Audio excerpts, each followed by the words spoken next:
Hi hello ನಮಸ್ಕಾರ ಎಲ್ರಿಗೂ ಶುಭೋದಯ ಗುಡ್ ಮಾರ್ನಿಂಗ್ ಹೇಗಿದ್ದೀರಾ. ನಾನು ತುಂಬ ವರ್ಷಗಳಿಂದ doctor H Narasimhaiah science park ಹತ್ರ ಹೋಗಬೇಕು, ಅಲ್ಲಿನ ಒಂದು ವಿಡಿಯೋ ಮಾಡಬೇಕು, ನಮ್ಮ ವೀಕ್ಷಕರಿಗೆ ಕೊಡಬೇಕು ಅಂತ ತುಂಬ ದಿನದಿಂದ ಅಂದ್ಕೊಳ್ತಾ ಇದ್ದೆ. ಬಟ್ ಆಗಿರಲಿಲ್ಲ. ನನ್ನ ಊರಿನ ಸಮೀಪದಲ್ಲೇ ಇರೋದು, ಅದು ನಮ್ಮ ಊರಿಗೆ ಅಟ್ಯಾಚ್ ಆಗೇ ಇದೆ. ಬಟ್ ಇವತ್ತು ಎಲ್ಲರಿಗೋಸ್ಕರ ಒಂದು ವಿಡಿಯೋ ಮಾಡೋಣ ಅನ್ನೋ ಒಂದು ಪ್ರಯತ್ನದಲ್ಲಿ ಬೆಳಗ್ಗೆನೇ ಬೈಕ್ ಹಾಕ್ಕೊಂಡು ಸೈನ್ಸ್ ಪಾರ್ಕ್ ಕಡೆಗೆ ಹೊರಟೆ. ಡಾಕ್ಟರ್ ಎಚ್ ನರಸಿಂಹಯ್ಯವ್ರ ಬಗ್ಗೆ ಅಷ್ಟು ಇಷ್ಟು ಅಲ್ಲಿ ಹೇಳೋಕ್ಕಾಗೋದಿಲ್ಲ. ಅವ್ರ ಬಗ್ಗೆ ಹೇಳ್ತಾ ಹೋಗ್ತಾಯಿದ್ರೆ ತುಂಬಾ ಲೆಂತಾಗಿ ಹೇಳಬೇಕು, ಅಷ್ಟು ವಿಚಾರಗಳಿದೆ. ಅವರೊಬ್ಬ ಶಿಕ್ಷಣ ತಜ್ಞರು ಸಹ, ನಮ್ಮ ಬೆಂಗಳೂರು ಯೂನಿವರ್ಸಿಟಿಯ ಕುಲಪತಿಗಳು ಸಹ ಆಗಿದ್ದರು. ಹಾಗಾಗಿ ಅವರು ತುಂಬಾ ಅತ್ಯುನ್ನತ ಮಟ್ಟದಲ್ಲಿರುವಂಥವ್ರು. ನೋಡಿ, ಈಗ ಜಸ್ಟ್ ನಾವು ಸೈನ್ಸ್ ಪಾರ್ಕ್ ಹತ್ರ ಎಂಟ್ರಿ ಆದ್ವಿ. ಇದೇ ಎಂಟ್ರೆನ್ಸು.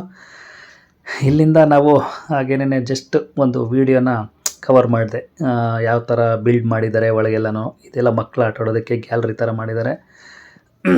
ಡಾಕ್ಟರ್ ಎಚ್ ನರಸಿಂಹಯ್ಯವರು ಪ್ರೆಸೆಂಟ್ ಸಿಚುವೇಷನಲ್ಲಿ ಏನು ಸರ್ಕಾರಗಳು ಬಿಸಿ ಊಟ ಯೋಜನೆ ಅಂತ ರೂಪಿಸಿದೆ, ಸೊ ಅದನ್ನು 1992, 1989, 1992, 96 ಆ ಸಿಚುವೇಷನಲ್ಲಿ ಅವರು ಬಿಸಿ ಊಟ ಯೋಜನೆನ ಪ್ರಾರಂಭ ಮಾಡಿದರು. ಯಾಕಂದರೆ ಹಳ್ಳಿಗಳಿಂದ ಬಡ ವಿದ್ಯಾರ್ಥಿಗಳು ಶಾಲೆಗೆ ಬರ್ತಾರೆ, ಪಾಪ ಅವರಿಗೆ ಕಾಲ್ನಡಿಗೆಯಲ್ಲಿ ಬರ್ತಾರೆ, ಊಟದ ಮಧ್ಯಾಹ್ನದ ವ್ಯವಸ್ಥೆ ಇರೋದಿಲ್ಲ. ಹಳ್ಳಿನಲ್ಲಿ ಎಲ್ಲರೂ ಜಮೀನಲ್ಲಿ ಕೆಲಸಕ್ಕೆ ಹೋಗಿರ್ತಾರೆ, ಬಡ ಕುಟುಂಬದ ವಿದ್ಯಾರ್ಥಿಗಳಿರ್ತಾರೆ ಅಂತೇಳ್ಬಿಟ್ಟು ಆಗಿನ ಸಿಚುವೇಷನ್ಗೇ ಅವರು ಬಿಸಿ ಊಟ ಯೋಜನೆಯನ್ನು ರೂಪಿಸಿದ್ರು.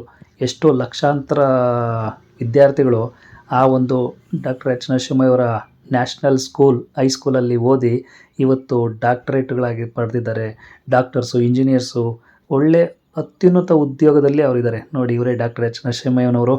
ಅವ್ರ ಬಗ್ಗೆ ಇನ್ನಷ್ಟು ಹೇಳಿದ್ರು ಸಾಲದು. ಅವರು ನಮ್ಮ ಅಚ್ಚುಮೆಚ್ಚಿನ ಗುರುಗಳು ಸಹ. ಅದ್ರ ಬಗ್ಗೆ ಇನ್ನೊಂದು ಮಾತೇ ಇಲ್ಲ. ಇಲ್ಲಿದ್ದಾರೆ ನಮ್ಮ ಮುತ್ತಿನ ಮಾಣಿಕ್ಯ. ಯಾರು ಹೇಳಿ ಇವರು? ಭಾರತ ರತ್ನ ಸರ್ ಎಂ ವಿಶ್ವೇಶ್ವರಯ್ಯನವರು. ಅವ್ರ ಬಗ್ಗೆನೂ ಅಷ್ಟೇ. ಇವರು ಎಲ್ಲರೂ ನಮ್ಮ ಚಿಕ್ಕಬಳ್ಳಾಪುರ ಜಿಲ್ಲೆಯ ಹೆಮ್ಮೆಯ ಮಕ್ಕಳು ಅಂತಲೇ ಹೇಳ್ಬೋದು, ಮಾಣಿಕ್ಯಗಳು, ಮುತ್ತುಗಳು ಅಂತಲೇ ಹೇಳಿದ್ರು ಸಾಲದು. ಅವ್ರ ಬಗ್ಗೆ ಎಷ್ಟು ವರ್ಣನೆ ಮಾಡಿದ್ರು ಸಾಲದು. ಅಷ್ಟು ಬಿರುದುಗಳಾಗಿರ್ಬೋದು, ಅವ್ರ ಬಗ್ಗೆ ಹೇಳೋಕ್ಕೆ ಪದಗಳಿಲ್ಲ ಬಿಡಿ, ಅಷ್ಟು ದೊಡ್ಡ ವ್ಯಕ್ತಿಗಳು. ನೋಡಿ, ಇಲ್ಲಿ ಕಾಣ್ತಾ ಇದ್ದಿಲ್ಲ ಇನ್ಸ್ಟ್ರೂಮೆಂಟ್ಸು, ಅದ್ರ ಅಪೋಸಿಟ್ ಅಲ್ಲೊಂದಿದೆ. ಇದ್ರೇನೆಂದರೆ ನಾವು ಒಂದು ಏನು ಬರುತ್ತೆ, ಮರದ ಚಿಪ್ಪು ಬರುತ್ತಲ್ವ, ತೆಂಗಿನ ಚಿಪ್ಪು, ಅದಕ್ಕೆ ದಾರ ಕಟ್ಬಿಟ್ಟು ಮಾತಾಡಿದ್ರೆ ವಾಯ್ಸ್ ಬರುತ್ತಲ್ಲ, ಹಂಗೆ ಈ ಕಡೆ ಒಬ್ರು ಮಾತಾಡಿದ್ರೆ ಅಲ್ಲಿ ಕೇಳುತ್ತೆ. ಅಷ್ಟು ಲೆಂತಲ್ಲಿ ಒಂದು 100 ಮೀಟ್ರ್ ಅಬವ್ ಇದೆ, ಅಷ್ಟು ಡಿಸ್ಟೆನ್ಸ್ಗೆ ಅದು ಕೇಳುತ್ತೆ. ಸೊ ಇಲ್ಲಿ ಅಷ್ಟೇ, ಇದು ಕಿವಿ ಇಟ್ಬಿಟ್ಟು ಆ ಕಡೆಯಿಂದ ಜಸ್ಟ್ ಒಂದು ಹೂ ಅಂತ ಕೂಗಿದ್ರೆ ಅದು ಎಲ್ಲವೂ ವೈಲೆನಾಗಿ ಸೌಂಡ್ ಆಗುತ್ತೆ. ತುಂಬಾ ಚೆನ್ನಾಗಿ ಇಂಪ್ರೂವ್ ಮಾಡ್ತಾಯಿದ್ದಾರೆ. ಬಟ್ ಆ್ಯಕ್ಚುಲಿ ಹೇಳಬೇಕು ಅಂದರೆ ಇದು 15 ವರ್ಷಗಳ ಹಿಂದೆಯಿಂದನೂ ಪ್ರಾರಂಭ ಆಗಿದ್ದು. ಇಷ್ಟೊತ್ತಿಗೆಲ್ಲನೂ ಚೆನ್ನಾಗಿ ಇಂಪ್ರೂವ್ ಆಗಬೇಕಾಗಿತ್ತು. ಬಟ್ ಸರ್ಕಾರದ ವಿಳಂಬನ ಅಥವಾ ಇಲ್ಲಿನ ಕಾಮಗಾರಿಯಿಂದ ಕೆಲಸಗಾರರು ಸಿಗ್ತಾಯಿಲ್ಲ ಅನ್ನೋ ವಿಳಂಬ ಆಗಿದೆ, ಗೊತ್ತಿಲ್ಲ. ನೋಡಿ, ಇದು ಪಿನಾಕಿನಿ ಪುರಾತನ ಮರ. ಅಂದರೆ ಧರ್ಮಸ್ಥಳ ನೀವು ಈ ಕಡೆ ಹೋದರೆ ಘಾಟ್ ಸೆಕ್ಷನಲ್ಲೆಲ್ಲ ದೊಡ್ಡ ದೊಡ್ಡ ಮರಗಳು ಸಿಗುತ್ತಲ್ಲ, ಅದೇ ಥರ ಇರುವಂಥ ತುಂಬ ಲಾಂಗೆಸ್ಟ್ ಮರ, ತುಂಬ ದೊಡ್ಡದಿದೆ. ಇಲ್ಲಿ ಕಾಂಪೌಂಡ್ ಗೋಡೆ ಯಾಕೆ ತೋರಿಸ್ತಾ ಇದ್ದೀನಿ ಅಂದರೆ, ಈ ಕಾಂಪೌಂಡ್ ಗೋಡೆ ಸುಮಾರು 250ರಿಂದ 300 ಎಕರೆಗಳಷ್ಟು ಕಾಂಪೌಂಡ್ ಹಾಕಿದ್ದಾರೆ. ಇಷ್ಟು ಜಮೀನನ್ನು ರೈತರಿಂದ ಪಡ್ಕೊಂಡಿದ್ದಾರೆ, ಸರ್ಕಾರ ಅಕ್ವೈರ್ ಮಾಡಿದೆ. ಅದರಲ್ಲಿ ಕೆಲವು ರೈತರಿಗೆ ಸಾಗುವಳಿ ಜಮೀನುಗಳನ್ನು ಕೊಟ್ಟಿದ್ದಾರೆ, 2 ಎಕರೆ ಅಂತ ಬಿಟ್ಟು ಸರ್ಕಾರದಿಂದ ಮಂಜೂರು ಮಾಡಿದ್ದಾರೆ. ಇನ್ನೂ ಕೆಲವರಿಗೆ ಸಾಗುವಳಿ ಜಮೀನು ಕೊಡಬೇಕು, ಅದಕ್ಕೆ ಅರ್ಜಿಗಳನ್ನು ಸಲ್ಲಿಸಿದ್ದಾರೆ. ಅದರಲ್ಲಿ ನಮ್ಮದು ಕೂಡ ಜಮೀನು ಹೋಗಿದೆ, ಅದಕ್ಕೂ ಕೂಡ ನಾವುಗಳ ಅರ್ಜಿ ಸಲ್ಲಿಸಿದ್ದೀವಿ. ನಮ್ಮ ತಾಲೂಕಿನ MLA ಅವ್ರ ಹತ್ರ, DC ಅವ್ರ ಹತ್ರ, AC ಕೋರ್ಟಲ್ಲಿ ಎಲ್ಲ ಕಡೆನೂ ಬಂದಿದ್ದೀವಿ.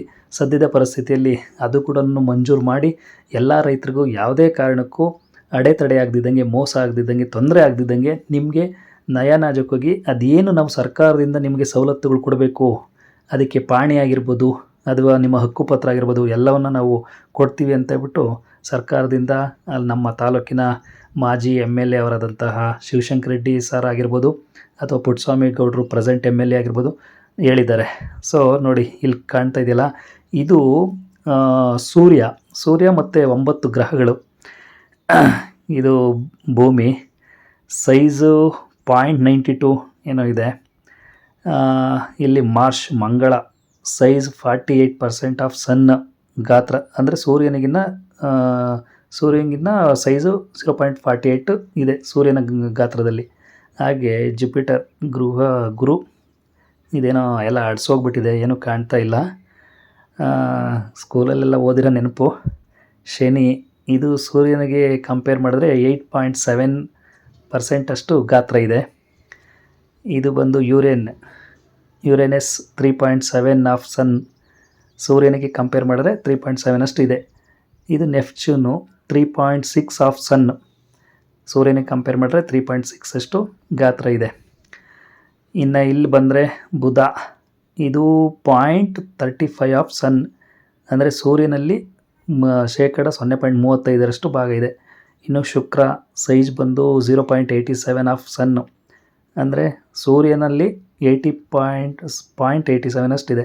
ಇನ್ನು ಸೂರ್ಯ ಅಂತ ತಗೊಂಡ್ರೆ ಸೈಜು 109 ಟೈಮ್ಸ್ ಆಫ್ ಅರ್ತ್. ಅಬ್ಬಾ ಏನ್ರೀ ಸೂರ್ಯನ ಗಾತ್ರ ಇಷ್ಟು ದೊಡ್ಡದಾಗಿದೆ. 9 ಗ್ರಹಗಳನ್ನು ಸುತ್ತುವರಿಸಿಕೊಂಡಿರುವಂತಹ ಒಂದು ಸೂರ್ಯ ನೋಡಿ ಹೇಗಿದೆ ವ್ಯೂ ಎಲ್ಲ, ತುಂಬ ಚೆನ್ನಾಗಿದೆ ಅನಿಸುತ್ತಲ್ಲ. ಆ್ಯಕ್ಚುಲಿ ನಾನು ಗ್ಯಾಲರಿಗೆ ಹೋಗಬೇಕು ಅಂದ್ಕೊಂಡೆ ಇವತ್ತು. ನೋಡಿ ಇಲ್ಲಿ ಟೈಮಿಂಗ್ಸ್ ಹಾಕಿದ್ದಾರೆ, ಬೆಳಗ್ಗೆ 10:30ರಿಂದ 5 ಗಂಟೆ ಅಂತ. ಬಟ್ ನಾನು ಬೆಳಗ್ಗೆ 8:30 9 ಗಂಟೆ ಅಷ್ಟೊತ್ತಿಗೆಲ್ಲ ರೀಚ್ ಆಗಿದ್ದೆ. ಅವ್ರು ಕೇಳಿದ್ದಕ್ಕೆ ಗ್ಯಾಲರಿ ಸದ್ಯದ ಪರಿಸ್ಥಿತಿಯಲ್ಲಿ ಓಪನ್ ಇಲ್ಲ ಸರ್, 10:30ಗೆ ಬನ್ನಿ. ಅಲ್ಲೇ ನಮ್ಮ ಹೊಸಕೋಟೆ ಗ್ರಾಮ ಮತ್ತು ಗುಂಡೇನಹಳ್ಳಿ ಗ್ರಾಮ, ಒಂದು ಅಕ್ಕಪಕ್ಕ 2 ಗ್ರಾಮಗಳಿಗೆ ಮಾತ್ರ ಉಚಿತ ಎಂಟ್ರಿ ಇರುತ್ತೆ ಆ ಗ್ರಾಮದ ಜನಗಳಿಗೆ. ಆದರೆ ಕಂಪಲ್ಸರಿ ಆಧಾರ್ ಕಾರ್ಡ್ ತೊಗೊಂಡೋಗ್ಬೇಕಾಗುತ್ತೆ. ಬಟ್ ಬೇರೆಯವ್ರು ಯಾರಾದರೂ ಬರ್ತೀನಿ, ಬೇರೆ ಹಳ್ಳಿಯವ್ರು ಬರ್ತೀನಿ ಅಂದರೆ ಅವ್ರಿಗೆ 10 ರೂಪೀಸ್, ಗ್ಯಾಲರಿ ನೋಡ್ತೀನಿ ಅಂದರೆ 20 ರೂಪೀಸ್, ಟೋಟಲ್ 30 ರೂಪೀಸ್ ಕೊಟ್ಟರೆ ನಿಮಗೆ ಇನ್ಸೈಡ್ ಗ್ಯಾಲರಿ ಎಲ್ಲ ನೋಡ್ಬೋದು. ತುಂಬಾ ಚೆನ್ನಾಗಿದೆ. ಹಳೆ ಕಾಲದ ಶಿಲಾಮಾನವರು ಅಂತ ಏನೋ ಹೇಳ್ತಾರಲ್ಲ, ಆ ಥರದ್ದೆಲ್ಲ ಗ್ಯಾಲರಿ ಒಳಗೆ ತುಂಬಾ ಚೆನ್ನಾಗಿ ಬಿಲ್ಡ್ ಮಾಡಿದ್ದಾರೆ. ಬಟ್ ನನಗೆ ಹೋಗೋಕ್ಕಾಗಿಲ್ಲ. ನೋಡಿ ಇಲ್ಲಿ ಮುಂದೆ ಹೋಗ್ತಾ ಇದ್ರಲ್ಲ ಫ್ರಂಟಲ್ಲಿ, ಅವರೇ ನಮ್ಮ ಮಾಜಿ MLA. ಅನ್ಎಕ್ಸ್ಪೆಕ್ಟೆಡಾಗಿ ಇವತ್ತು ನನಗೆ ಸಿಕ್ಕಿದ್ರು ಅವರು. ನಾನು ಜಸ್ಟ್ ಇದನ್ನು ವೀಡಿಯೋ ಮಾಡೋಣ ಅಂತ ಬಂದೆ, ಅಷ್ಟರಾಗೆ ಅವ್ರು ಸಿಕ್ಕಿದ್ರು. ಅದೇ ಟೈಮಲ್ಲಿ ನೋಡಿ ನಾನು ಇನ್ನೊಂದು ಹೇಳೋದು ಮರ್ತೋದೆ. ನಾನು ಬಂದಾಗ ಈ ರೈತರೆಲ್ಲ ವೆಯ್ಟ್ ಮಾಡ್ತಾಯಿದ್ರು, ಏನಕ್ಕೆ ವೆಯ್ಟ್ ಮಾಡ್ತಾರೆ ಅಂತ ಗೊತ್ತಿಲ್ಲ. ಆದರೆ ಅಲ್ಲಿ ಒಳಗೆ ನಾನು ವೀಡಿಯೋ ಮಾಡಬೇಕಾದ್ರೆ MLA ಸಾಹೇಬರು, ಅಂದರೆ ನಮ್ಮ ಮಾಜಿ MLA ಸಾಹೇಬರು ಶಿವಶಂಕರ್ ರೆಡ್ಡಿಯವರು, ಈಗ ನಮ್ಮ ಡಾಕ್ಟರ್ H ನರಸಿಂಹಯ್ಯ ಸೈನ್ಸ್ ಪಾರ್ಕ್ಗೆ ಅವರು ಅಧ್ಯಕ್ಷರಾಗಿದ್ದಾರೆ. ಸೊ ಅವ್ರ ಮುಖಾಂತರ ನಮ್ಮ ಜಮೀನುಗಳು ಏನು ಹೋಗಿದೆ ಅದ್ರ ಬಗ್ಗೆ ಇಲ್ಲಿ ನಮ್ಮ ರೈತರ ಮುಖಂಡರು ಹಂಚ್ಕೊತಾರೆ. ಕೇಳಿ ನೀವೇನೇ ಅದೇನಂತ. ಸೆಕ್ಯೂರಿಟಿ ತಂದು ಜಮೀನು ಕೊಡ್ತಾ ಇದ್ರೆ ಆಗಲ್ಲ ಸ್ವಾಮಿ, ಊರಿನಲ್ಲಿ ನೀವು ಸೆಕ್ಯೂರಿಟಿ ತಂದು ಕೊಟ್ಟೇ ಕೊಡ್ಬೇಕು ಸ್ವಾಮಿ ಜಮೀನು. ಅದೇ ಸೆಕ್ಯೂರಿಟಿ ಬೇಕು, ಸೆಕ್ಯೂರಿಟಿ ಬರಂಗಿಲ್ಲ. ಅಗಾಧ ಐತೆ ಸ್ವಾಮಿ ನಮ್ಮೂರು. ಆಯ್ತು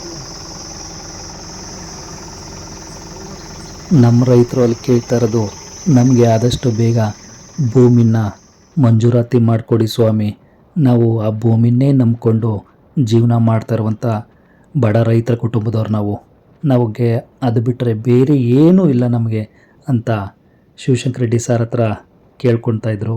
ಅದೇ ರೀತಿಯಲ್ಲಿ ಸರ್ಕಾರ 15 ವರ್ಷಗಳಾಗಿದೆ ನಮ್ಮ ಜಮೀನುಗಳನ್ನು ಅಕ್ವೈರ್ ಮಾಡಿಕೊಂಡು ಇದುವರೆಗೂ ಯಾವುದೇ ಹಕ್ಕುಪತ್ರಗಳನ್ನು ನೀಡಿಲ್ಲ, ಬೇರೆ ಕಡೆ ಜಮೀನು ಮಂಜೂರಾತಿ ಮಾಡಿಕೊಟ್ಟಿಲ್ಲ.